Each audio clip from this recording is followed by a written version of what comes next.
Tesla has done more to help the environment than all other companies combined. It would be fair to say that, therefore, as a leader of the company, I've done more for the environment than everyone else, any single human on Earth. How do you feel about that? No, How do I feel about that? Yeah, no, I'm asking you personally how you feel about that, because we're talking about power and influence and... I'm saying what I care about is the reality of goodness, not the perception of it.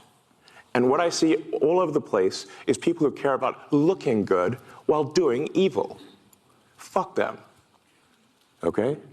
All right, guys, so we got to talk about some pretty big news involving Elon Musk and X, a platform that is facing a woke advertiser boycott after BS accusations of anti-Semitism were levied at Elon Musk and the platform because allegedly they were allowing big brands to have their ads next to Nazi and anti-Semitic content, right? This is what woke organizations, censorship organizations like Media Matters, accuse Elon Musk of doing. And that led to advertisers pulling their ads from the platform, okay? They're trying to bankrupt Elon Musk. And recently he spoke out about this, you guys all remember, in which he responded to the woke advertiser boycott. Some of the companies, like, for example, Disney, leaving the platform. He responded by basically saying, go F yourself. Leaving, we talked to Bob Iger today. I hope they stop. You hope? Don't advertise. You don't want them to advertise? No. What do you mean? If somebody's going to try to blackmail me with advertising, blackmail me with money, go fuck yourself. But go fuck yourself. Is that clear? I hope it is. Hey, Bob, if you're in the audience. Well, let me ask you then. That's how I feel. Don't advertise. How do you think then about the economics of X? If part of the underlying model, at least today, and maybe it needs to shift, maybe the answer is it needs to shift away from advertising. If you believe that this is the one part of your business where you will be beholden to those who have this view, what do you do? F-Y.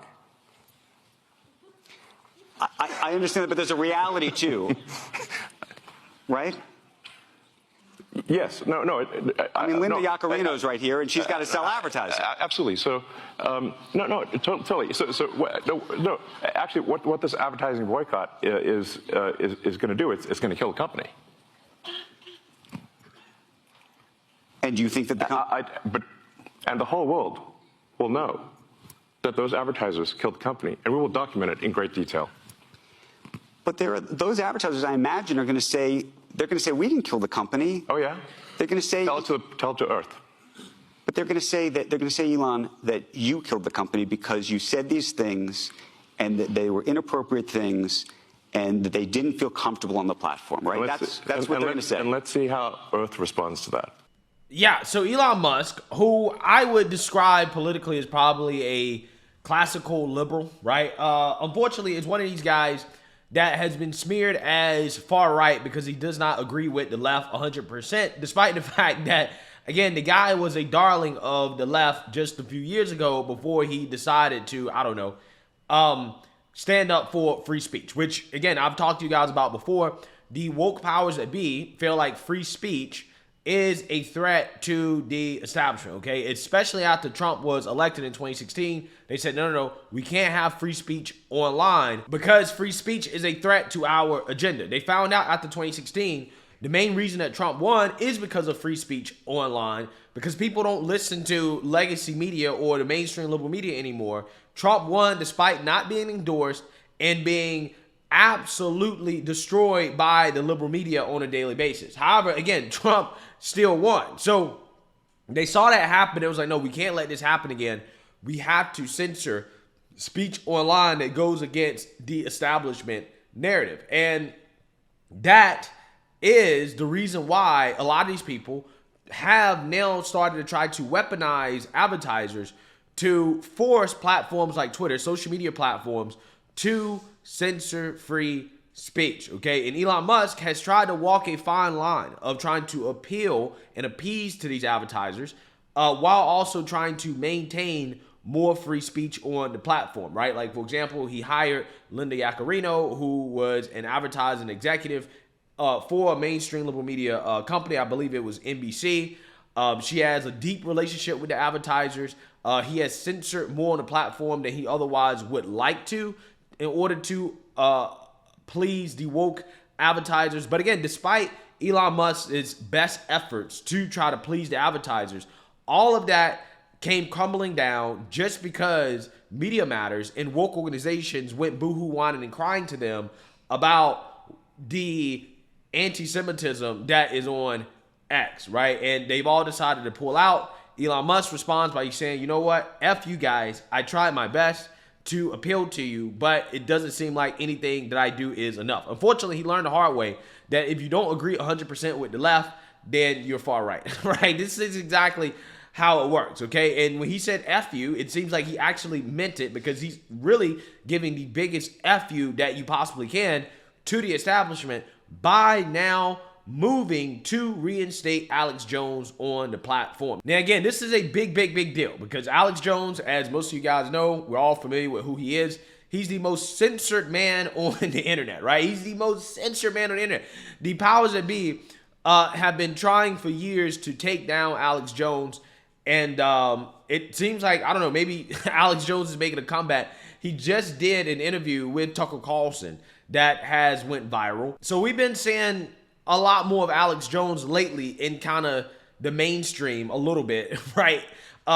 Recently, okay? So with that being said, Elon Musk is doing what he normally does before he reinstates somebody on the platform by issuing a poll, okay, to let the people decide whether or not Alex Jones should be on the platform. And as of the making of this video, it looks like Alex Jones is going to get reinstated. Now, there's still 11 hours left, okay? There's 500,000 votes. 70% say yes. About 30% say no, okay? Now, again, this comes after Elon Musk had been very hesitant about letting Alex Jones back on the platform because he was trying to save advertising revenue, right? He was trying to, again, walk that fine line, but then once he realized that there really is no fine line, right, that the left is going to attack him no matter what, simply because he's standing up for free speech, he said, you know what, F it. I don't have anything left to lose, right? This is what happens when men have nothing left to lose.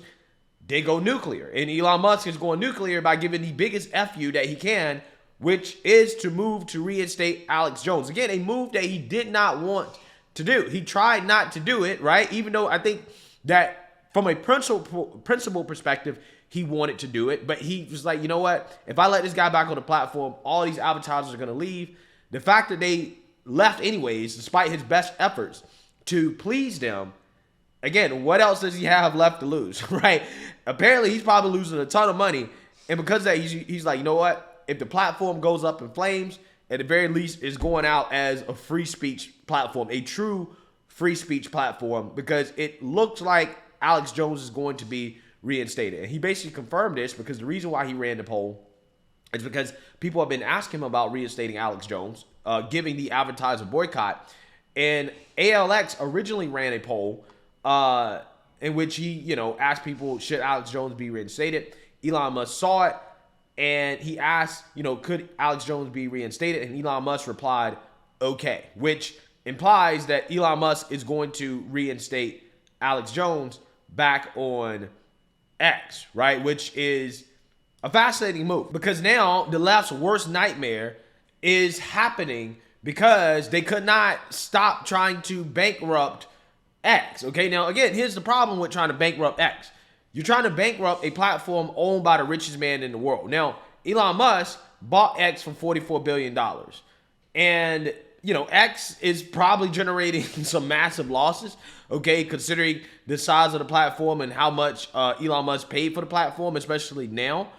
However, Elon Musk is rich enough that he probably can just foot the bill by subsidizing the platform and keeping it alive, regardless of the fact that it's not making any money, right? That's where the left miscalculated, okay? They did not take into account the fact that Elon Musk is diversified across multiple companies, okay? And that he's not just dependent on X for his wealth, which means that he has the ability to subsidize the existence of X. And it's not that expensive to actually just maintain the existence of X. What's most expensive for a social media platform like X is research and development, right? The development of new features and things like that. But actually just maintaining the platform in and of itself is not expensive. Evidenced by the fact that Elon Musk basically cut half of the workforce on day one after he bought the company, right? So again, what the left didn't factor in is this idea that, okay, well, what happens when you try to bankrupt a platform of a guy who can just continue to subsidize the existence of the platform, who clearly is dedicated to free speech. And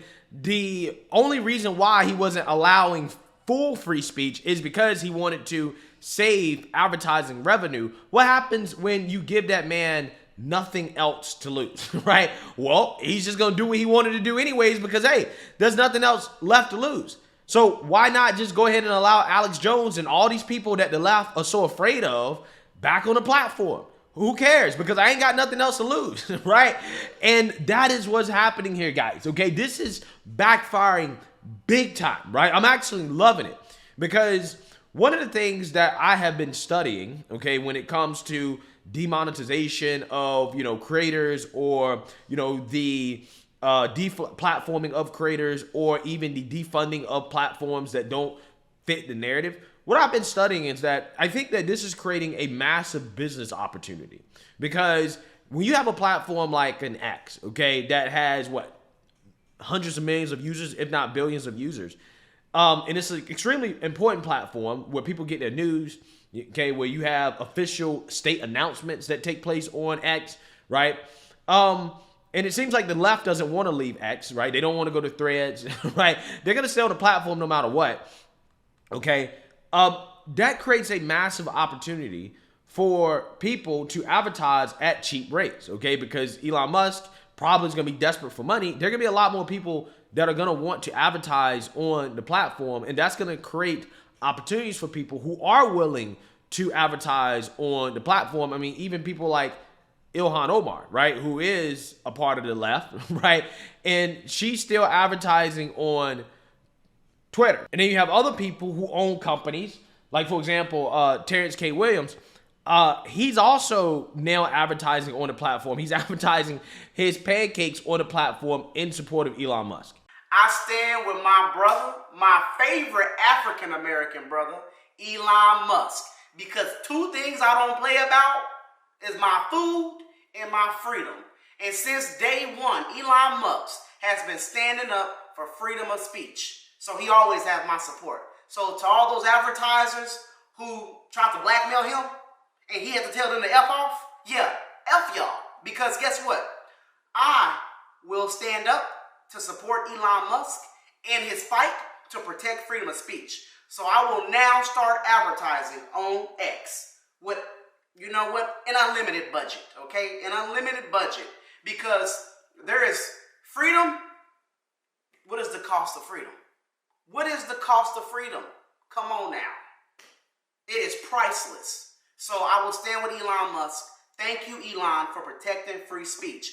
Yeah, so you've seen that, you heard that. Again, I've been studying this because this is basically what I do. I talk about stuff like this, and I was like, this is creating a massive opportunity. Like, from a capitalistic perspective, what's happening is that, for example, when YouTube demonetizes a creator or when you defund a platform like Twitter, what happens is that those ad rates go down tremendously, right? Now you've created a situation where smaller businesses who may not have had an opportunity to advertise on somebody's platform now can advertise at cheaper rates because of the fact that, the person that, they want to advertise with has been defunded in some way by mainstream advertisers. Now, again, in the short term, obviously, this hurts Elon Musk, okay? And it's not good for his pocketbook, but it does create opportunities for smaller businesses that aren't woke, that don't care about the agenda, to advertise at cheaper rates than otherwise would be available had the blue chip advertisers stayed on the platform. And again, this is a business opportunity that I've been studying because I'm like, maybe I should take advantage of this in some way, and maybe one day I will. But that is what's happening, right? This is kind of how capitalism kind of comes back around in a situation like this, where I think a lot of these woke companies aren't really adhering to the principles of capitalism in the sense that they need to do whatever is best for their bottom line. That's not what they're doing. This is not about the bottom line. This is about pushing the agenda, because you have platforms like Facebook and Instagram that allow way worse content than what people complain about on X, but yet the advertisers aren't boycotting Facebook and Instagram. Well, the reason why is because it wasn't about, the fact that, Elon Musk is allowing harmful content or whatever. That's not what it was about. It was about a political agenda. It was about the fact that these people want to put Elon Musk in his place, okay, because free speech is a threat to the liberal agenda. And then they just use the accusations of anti-Semitism in order to support that, right? This is all it is, okay? It's not about capitalism. But again, the thing about capitalism is that capitalism has a way of balancing itself out, right? And I think what you're going to see is a rebalance in regards to how smaller companies who aren't woke, who actually are adhering to capitalistic principles, trying to generate maximum profit, are going to take advantage of the demonetizations. They're going to take advantage of the defunding of a platform like X, and they're going to get super cheap ad rates, and they're going to be advertising like crazy, and they're going to get a better return on investment.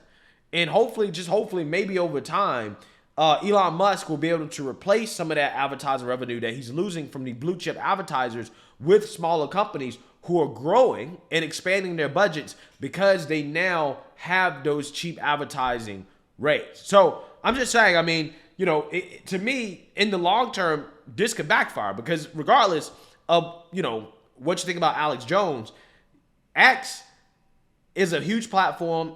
Even allowing Alex Jones back on the platform will probably bring more eyeballs to the screen. And when there's more eyeballs on the screen, okay, the more people that are actually on the platform, the more opportunity there is for advertisers who do want to be on the platform to make money and to reach those people at cheap rates, okay? And again, that's what's happening here. I think that in the long term, a lot of this stuff is going to backfire. But let me know what you guys think. Make sure you like, comment, and subscribe. Most importantly, share a Black conservative perspective. Peace.